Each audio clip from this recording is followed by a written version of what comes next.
Bien-aimés dans le Seigneur, bonjour et bon réveil matinal. Nous sommes réunis comme chaque matin dans le cadre de notre méditation quotidienne. La méditation quotidienne, c'est tous les jours de lundi à vendredi.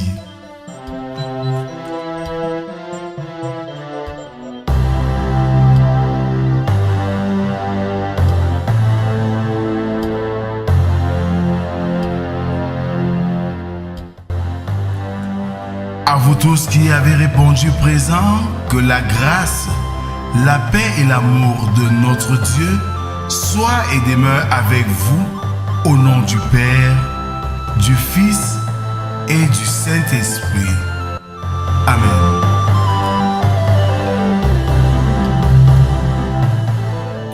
Alors, bien-aimés dans le Seigneur, bonjour. Nous sommes aujourd'hui le lundi 17 juin 2024. Kofi Annan, diplomate, économiste, homme d'État, homme politique et humaniste, scientifique, disait ceci: l'avenir vous appartient, mais il ne peut vous appartenir que si vous y participez et le prenez en charge.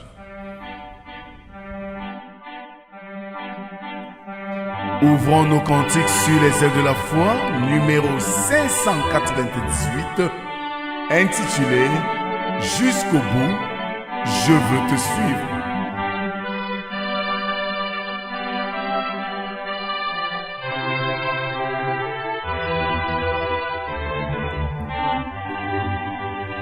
La voix du Seigneur m'appelle, prends ta croix et viens sur moi.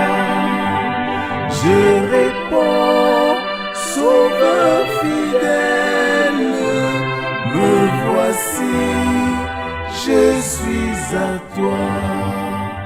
Jusqu'au bout, je veux te suivre dans les bons, les mauvais jours. À toi, mourir et vivre, à toi Jésus pour toujours. Alors, bien-aimés dans le Seigneur, dans la suite de Jésus, comme nous l'avons si bien chanté, je nous invite à adorer notre Dieu avec le psaume du jour, le numéro 80, dont nous lirons la deuxième strophe à sa sixième, qui stipule ceci: prête l'oreille, berger d'Israël, toi qui conduis Joseph comme un troupeau. Parais dans ta splendeur, toi qui es assis sur les chérubins. Devant Éphraïm, Benjamin et Manassé, réveille ta force et viens à notre secours. Ô Dieu, relève-nous, fais briller ta face, et nous serons sauvés. Éternel, Dieu des armées, jusqu'à quand t'irriteras-tu contre la prière de ton peuple? Tu les nourris d'un pain de larmes, tu les abreuves de larmes à pleine mesure. Amen. Je nous invite à la prière. Merci Seigneur pour ce jour nouveau, pour cette nouvelle semaine.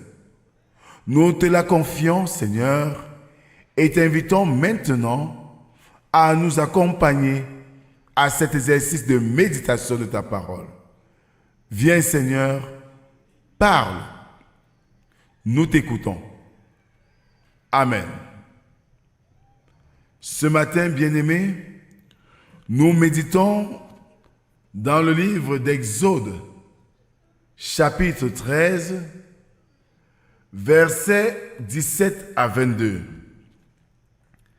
Exode 13, 17 à 22. Là, il est écrit: lorsque Pharaon laissa aller le peuple, Dieu ne le conduisit point dans le chemin du pays des Philistins, quoique le plus proche, car Dieu dit: le peuple pourrait se repentir en voyant la guerre et retourner en Égypte. Mais Dieu fit faire au peuple un détour par le chemin du désert vers la mer Rouge. Les enfants d'Israël montèrent en armes hors du pays d'Égypte. Moïse prit avec lui les os de Joseph, car Joseph avait fait jurer les fils d'Israël en disant « Dieu vous visitera et vous ferez remonter avec vous mes eaux loin d'ici. » Ils partirent de Sukkot et ils campèrent à Étam, à l'extrémité du désert. L'Éternel allait devant eux le jour dans une colonne de nuée pour les guider dans leur chemin et la nuit dans une colonne de feu pour les éclairer afin qu'ils marchassent jour et nuit. La colonne de nuée ne se retirait point de devant le peuple pendant le jour, ni la colonne de feu pendant la nuit. Amen. Bien-aimés dans le Seigneur, à l'écoute de cette particule que nous venons de lire, nous nous amusons comme chaque matin à l'intituler « La marche de Dieu avec son peuple ». Dieu prend lui-même le peuple en main et le guide sur une route qu'il choisit, afin de lui assurer la protection nécessaire pour un tel déplacement.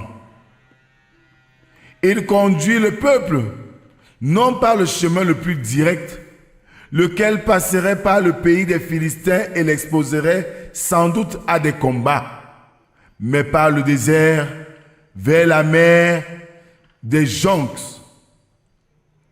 De plus, le peuple devra séjourner au Sinaï où Dieu veut lui parler de façon précise.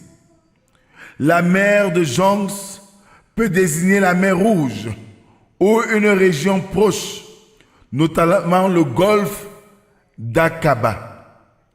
Mais l'expression peut aussi désigner une région marécageuse où les jougs sont nombreux. La sortie se fait tout équipée. La traduction de cette formule est difficile. On la retrouve souvent en Josué 1,14. L'idée est celle d'un ordre par groupe de 50 personnes, mais il est difficile de penser à une formation strictement militaire parce qu'il n'est pas fait mention d'armes. La prédiction ou prophétie de Joseph va trouver ici son accomplissement puisque les ossements du patriarche seront emportés pour être déposés dans le pays promis dont Joseph était originaire. Par cette action, il ne faut pas voir l'institution d'un rite. Le retour des ossements ne suggère point un rite religieux. Il faut y voir plutôt l'image d'une réalisation des promesses. Joseph, arrivé comme esclave en Égypte, en sort libre, comme ses frères. La place de Joseph est bien sûr sa terre. Les Gambaïs du Tchad disent avec raison que les os d'un oiseau mort en vol ne restent jamais en l'air.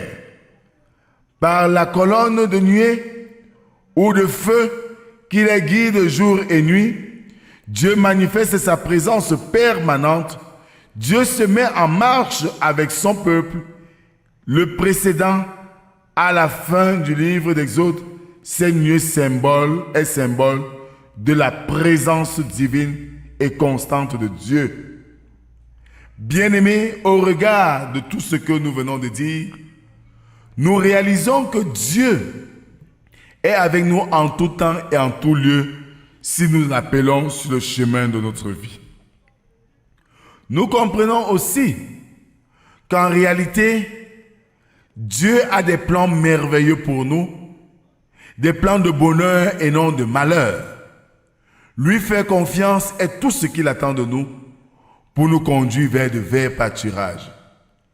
Aujourd'hui, parce que nous sommes pressés à des solutions promptes, nous faisons le mauvais choix et voilà, nous nous éloignons du Seigneur. Christ t'appelle aujourd'hui par ce message de retourner vers le Seigneur et de lui faire confiance pour qu'il te prenne entièrement en charge. Que le Seigneur bénisse en nous l'écoute et la méditation de sa parole et surtout qu'il nous aide à la mettre en pratique. Amen. Merci Seigneur pour ce réveil matinal. Merci Seigneur pour ce temps de méditation. Et merci Seigneur pour le message d'encouragement que tu nous libères de continuer à faire confiance à notre Seigneur. Oui, confiance Seigneur dans les bons et les mauvais moments. Confiance Seigneur dans notre marche chrétienne. Confiance Seigneur même quand tout semble être sombre. Merci Seigneur pour ce message. Nous te prions et te présentons cette journée, cette semaine qui débute, avec toutes les activités que nous aurons à faire. Seigneur, sois avec nous, précède-nous, guide-nous, dirige-nous, protège-nous et donne-nous de témoigner ton nom dans nos faits et gestes. C'est au nom de Jésus-Christ, ton Fils, que nous t'avons prié, lui qui nous a appris à te dire, notre Père qui es aux cieux, que ton nom soit sanctifié, que ton règne vienne, que ta volonté soit faite sur la terre comme au ciel. Donne-nous aujourd'hui notre pain de ce jour. Pardonne nos offenses, comme nous pardonnons aussi à ceux qui nous ont offensés. Ne nous soumets pas en tentation, mais délivre-nous du mal, car c'est à toi qu'appartiennent le règne, la puissance et la gloire pour les siècles des siècles. Amen. Alors bien-aimés, Dieu marche avec son peuple, Dieu marche avec ses enfants. Voudrais-tu qu'il marche avec toi?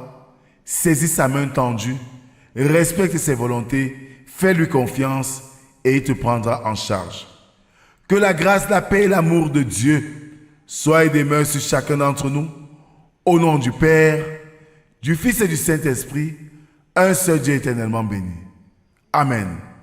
Bonne journée et bon début de semaine. Rendez-vous demain pour une autre séquence.